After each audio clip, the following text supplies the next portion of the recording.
Pemirsa, kunjungan wisatawan mancanegara hingga November 2023 mencapai 10,4 juta kunjungan. Jumlah ini melonjak hingga 110,86% dibandingkan periode yang sama pada tahun sebelumnya.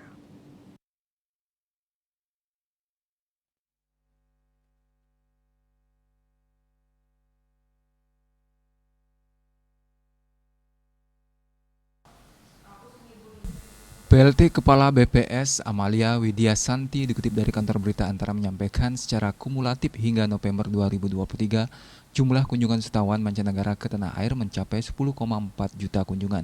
Meski mengalami lonjakan signifikan dibandingkan 2022, Amalia menyampaikan total kunjungan Wisman hingga November 2023 masih lebih rendah dibandingkan periode yang sama 2019 atau sebelum pandemi yang mencapai 14,7 juta kunjungan. Khusus untuk November, kunjungan Wisman di Indonesia mencapai 917,41 ribu.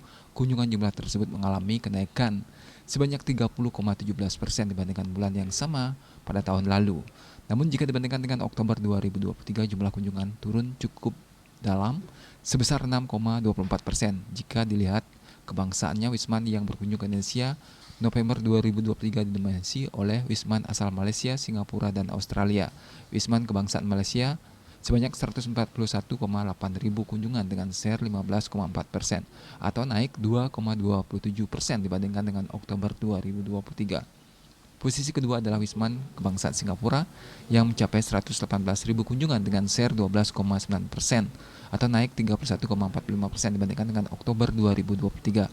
Sedangkan pada posisi ketiga diduduki oleh Wisman kebangsaan Australia mencapai 117,1 ribu Oktober 1000 kunjungan. Dengan lebih lanjut, Amalia menyampaikan dalam hal rata-rata lama tinggal, November 2023 Wisman menghabiskan waktu selama 8,68 malam di Indonesia.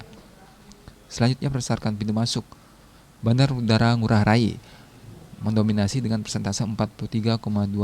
Jumlah Wisman tertinggi masuk melalui pintu Bandara Ngurah Rai sebanyak 396,2 ribu kunjungan atau 43,2%, yang didominasi oleh Australia sebesar 26,4%.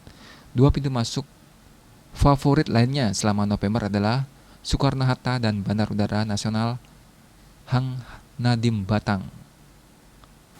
Bali Pos melaporkan.